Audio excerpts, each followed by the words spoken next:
I want you all to be upstanding and welcome His Excellency the President, Dr. William Samoei Ruto. Karibu sana, Your Excellency.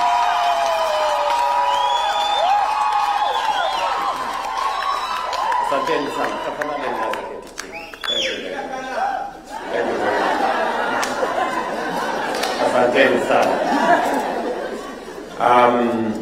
Waheshimiwa wabunge wetu, viongozi wa mji wa Nairobi, Madam Principal, wazazi wote, Madam President wa wanafunzi hawa, pamoja na wazazi, hamjambo? Hamjambo tena? Bwana Yesu asifiwe. God is good all the time. And all the time. God is good and that is in our. Kwanza mimi nataka nichukue nafasi hii niwakaribishe katika makao haya ya Rais wa Kenya. Karibuni sana.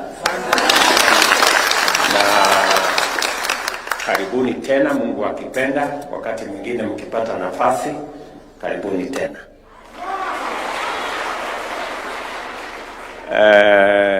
Nataka nimshukuru Mungu kwa kuwaleta na kwa kuwa na kupanga vile leo tumekutana. Sio jambo la kawaida, lakini kwa sababu Mungu alivyopanga kwa ajili ya watoto wetu hawa wasichana, mimi nimefurahi sana kwamba leo tumekutana ili watoto hawa wasichana wetu waweze kwenda katika shule ya PCA Ngong Road hapa waweze kusoma.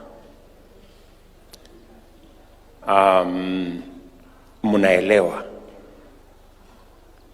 ya kwamba elimu ndio inaleta usawa kwa Wakenya wote. Na wakati nilitembea na hawa viongozi wa Nairobi, and I took a lot of time, and for a whole week I woke up here in the morning and came back in the evening after visiting as many places in Nairobi as possible. And I already had statistics on the unavailability of classrooms in Nairobi, that there were too many children in the city of Nairobi that were not going to school. Some of them were going to informal schools that maybe operate twice, maybe 3 times a week, sometimes. And as a result, there was a big crisis in the city of Nairobi. And because education is important, and I know it, and we all understand, it is said, education is the greatest equalizer. It is what makes all our children, irrespective of their background, to have the same opportunity.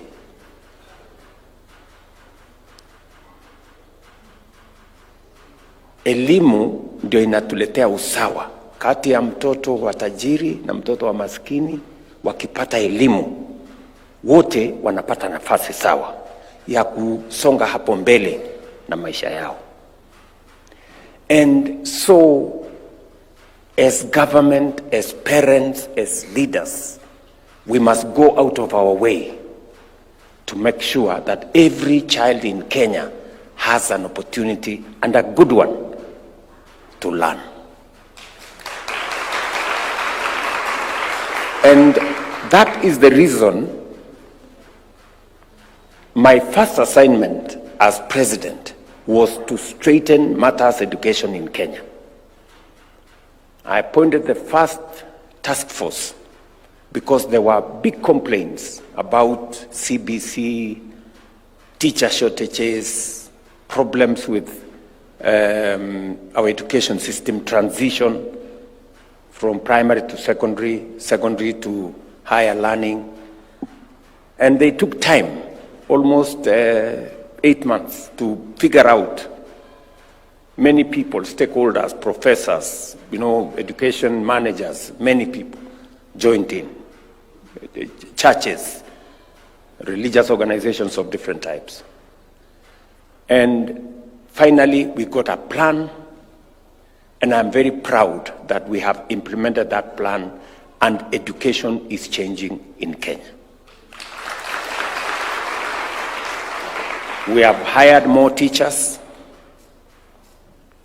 I have made sure that we have an extra 127 billion in our budget to support education. We have hired more teachers. We have built more classrooms. Nationally, we built 23,000 additional classrooms in Kenya. And even as we did that, I decided that because Nairobi is a special case and there are more serious education challenges in Nairobi, I discussed with our members of parliament, and we provided, over and above what we were doing for other parts of the country, we provided an extra 1 billion shillings to build additional classrooms in Nairobi. I must thank the members of Parliament of Nairobi for being meticulous, for going out of their way to make sure that they actually build the classrooms. I have been to them, I've been to those classrooms, and when I went to Nairobi and looking at the gaps that still exist in teacher-student ratio, pupils classrooms ratio, I offered, again, myself and my friends, to build another 240 classrooms in Nairobi. In different schools. In different schools. And I want to complete those classrooms in the next 90 days. And I am going to come back. I am coming to hand over those classrooms. You know, you people are struggling to say that, because, you know, Kenya, people don't believe in good news. People are used to bad news. It is very difficult for people to appreciate success. But somehow, people celebrate failure. You know, if we say we are building additional classrooms in Nairobi, well, it is there. But if we say, oh, the education in Nairobi is very bad, it is finished, oh, people will clap. Because I don't know why, as a nation, we never want to hear good news. You know? So I want to say that we are going to change this city.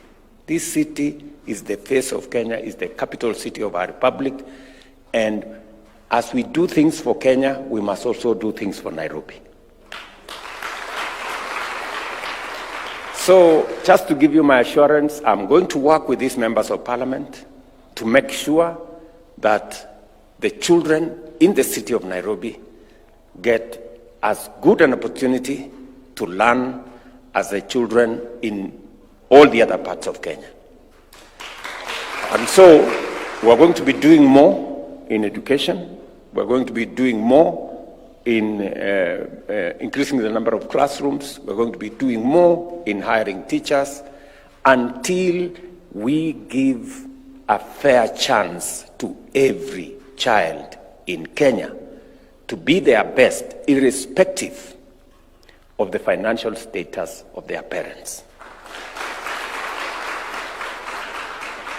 So, on this particular occasion, we went to open the school at Ngong Road. I remember Jalango had come to me earlier to ask for permission for us to build the school in the forest. You know, you know how difficult that decision is to make. But because they already exited a school, and we had partners who were willing to support us, and again, through you, please pass our gratitude to the partners who helped build that school. These are people who don't have children in Kenya. These are people who are from different parts of the world, but because they see the value and the need for education for the children of our city, they built the school for us.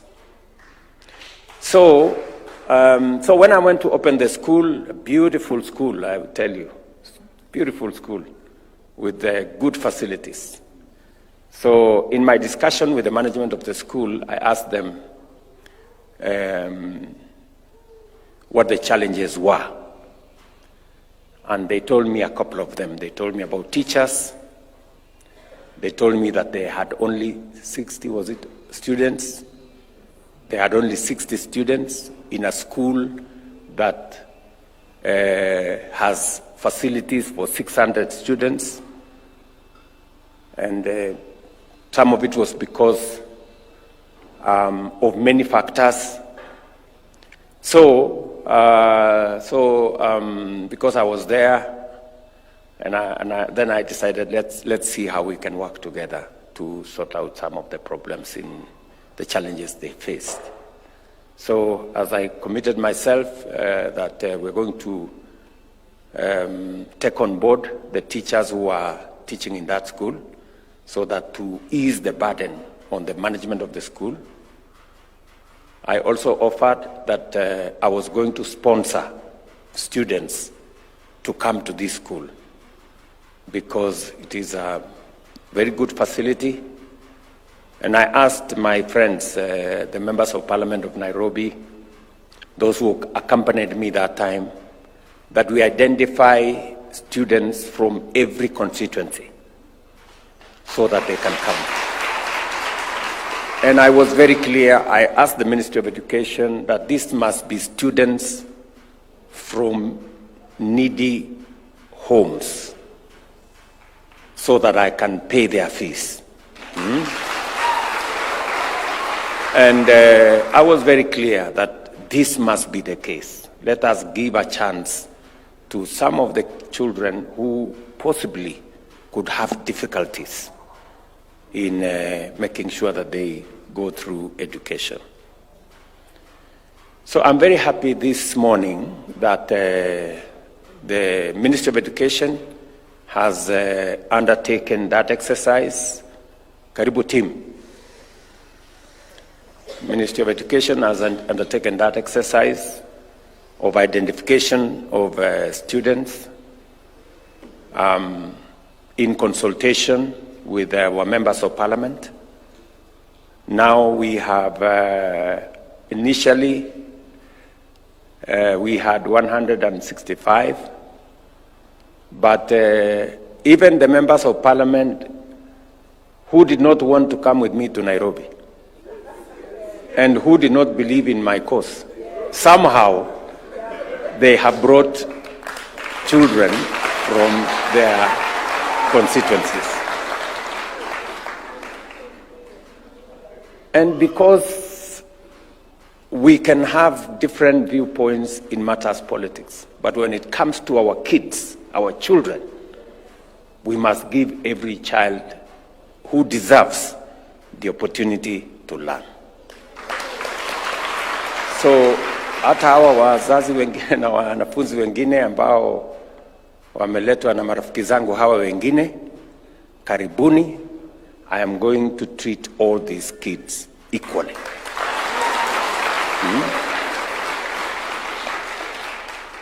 So, kwa sababu nilikuwa nimesema from needy backgrounds, nikasema okay, sasa hawa watoto nitawapanga vizuri.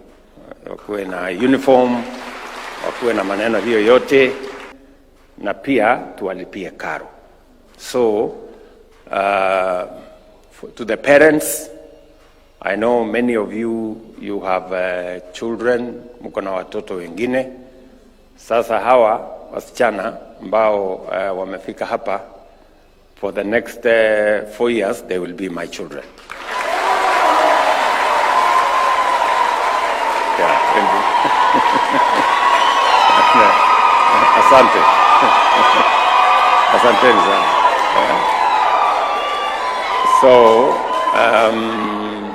So sasa hii kuwasomesha, mimi nitawasomesha. So nitawasomesha. Asanteni sana. Kwa sababu nataka kwanza hii safari yao from now, next year, the year after, mpaka wamalize form 4, mimi nitashughulika na mambo yao.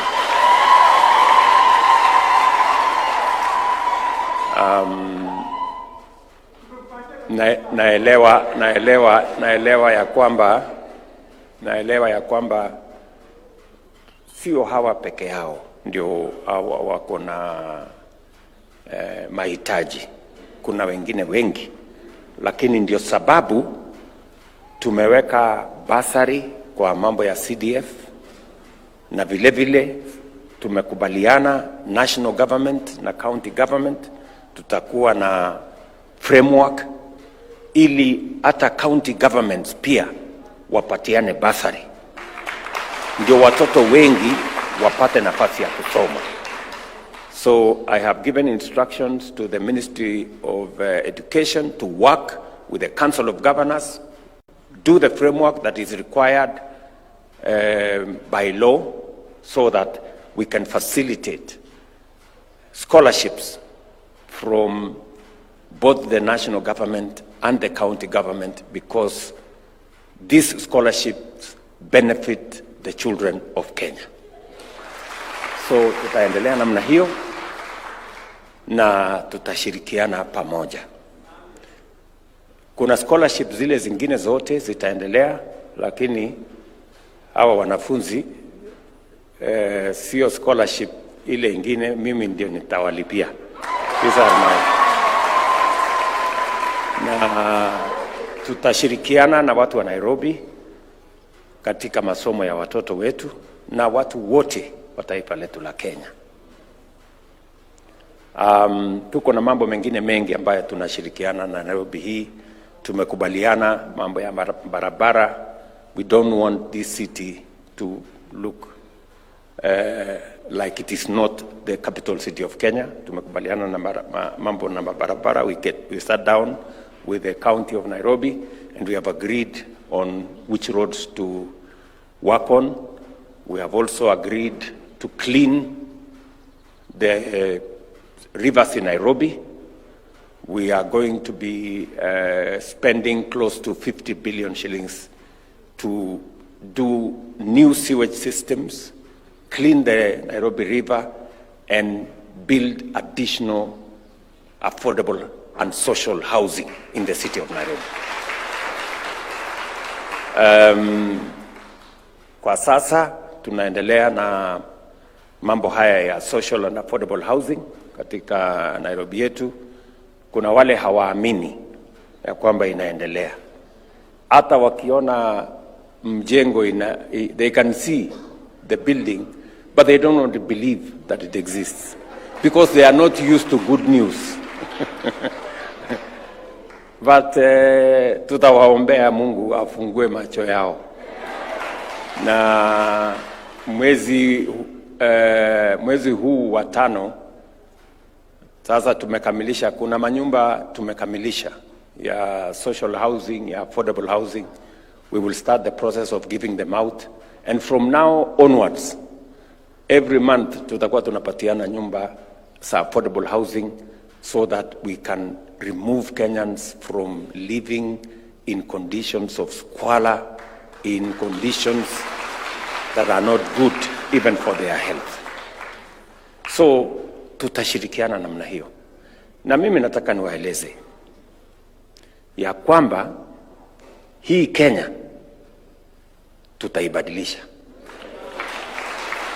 Mnanisikia? This country we are going to change this country. Kuna naysayers, kuna wasioamini, lakini tutawashangaza because we are going to change this country. The same way we are going to change this city. Sawa sawa.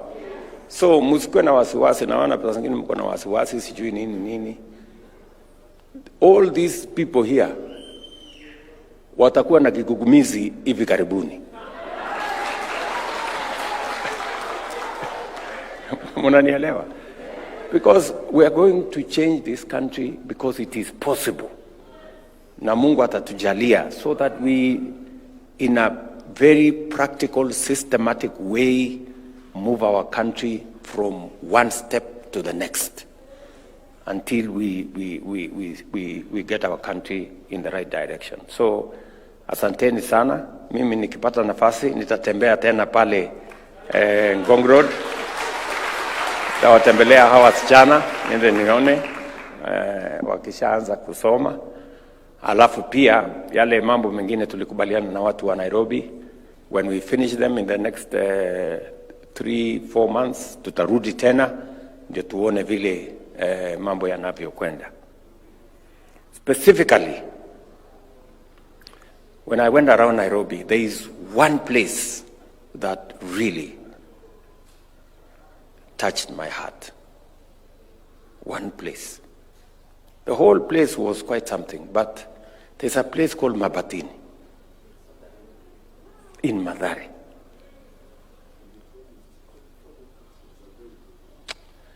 Hapo Mabatini, sikulala. That day I did not sleep.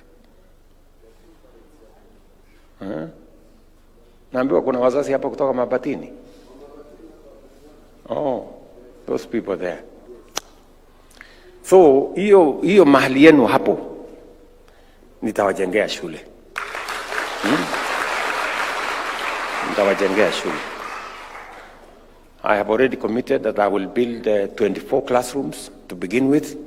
Alafu nitaona, because what I saw there is not good. And that place requires attention. And I am very happy with my friend Mheshimiwa Anthony kwa kunipeleka pale. Yeah, thank you very much, Mheshimiwa. Those people deserve support, and we are going to change that place as we transform the rest of the city. So tutashirikiana hivyo, tutafanya kazi pamoja namna hiyo, na kwa pamoja tuungane, tushirikiane, tubadilishe taifa letu la Kenya. Kuna wakati wa kila kitu.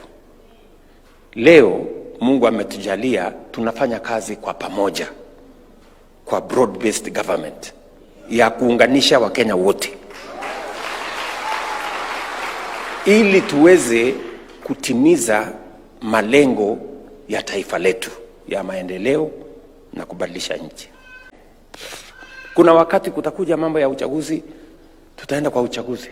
For now, let us concentrate on making sure that we use the opportunity that we have, this opportunity of unity, of coming together to move our development faster by leaps and bounds so that we can transform our nation.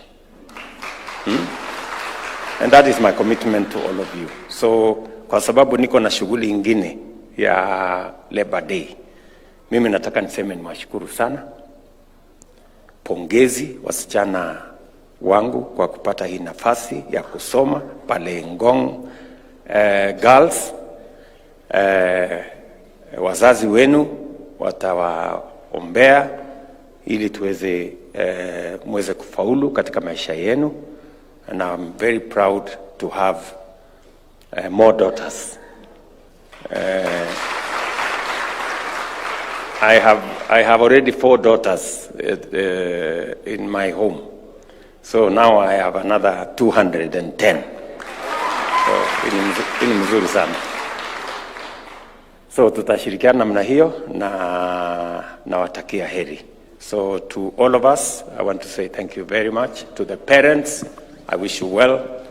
Kwa mashughuli yale mengine mko nayo na watoto wale Na asante sana kwa kulea hawa watoto na pia nyinyi kuwasaidia ndio wapate nafasi hii waweze kusoma katika Ngong Road Girls hapa Nairobi. Asante sana Chalango. Asante sana Jalango. Huyu Jalango hakuwa mchoyo, kwa sababu angesema anataka watoto wa Lang'ata peke yao waende pale, lakini he opened doors. When I talked to him, nikamwambia mheshimiwa, let us open the doors for this school to the whole of Nairobi. He agreed. So nasema pongezi. That is what leadership is, having a big heart and being able to accommodate more people. So we should be able to proceed in that manner together.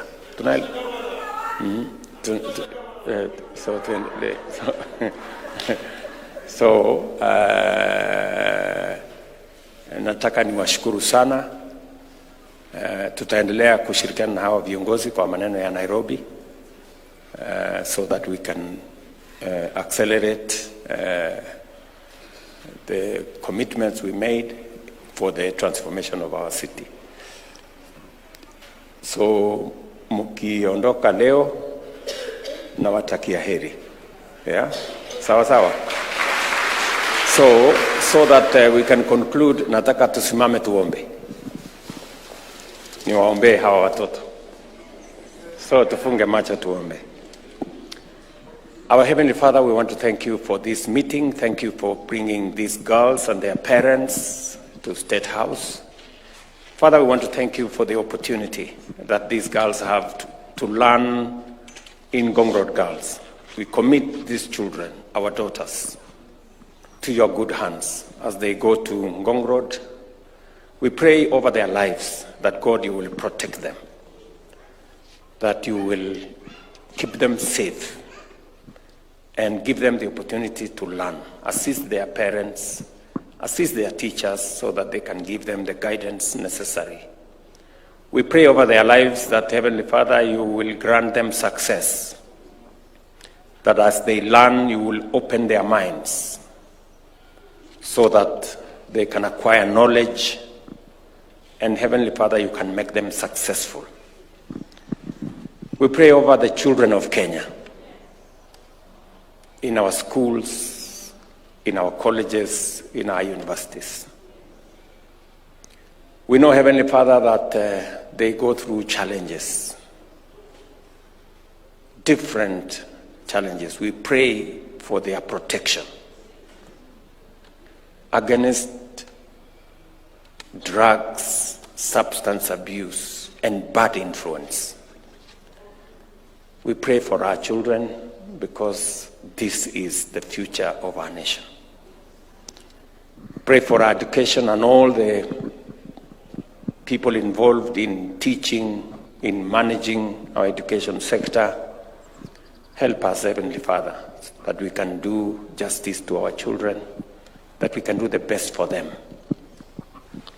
We pray over the resources of the Republic of Kenya, that you will grant us prosperity and give us the wherewithal to serve the people of our nation. I pray for leaders so that they too can make their contribution in the service of our nation. We commit the management of Ngong Road Girls to your good hands, the principal, the teachers, the sponsors, that you shall grant them the grace to teach these children and to assist them in learning and provide the environment for these girls to succeed.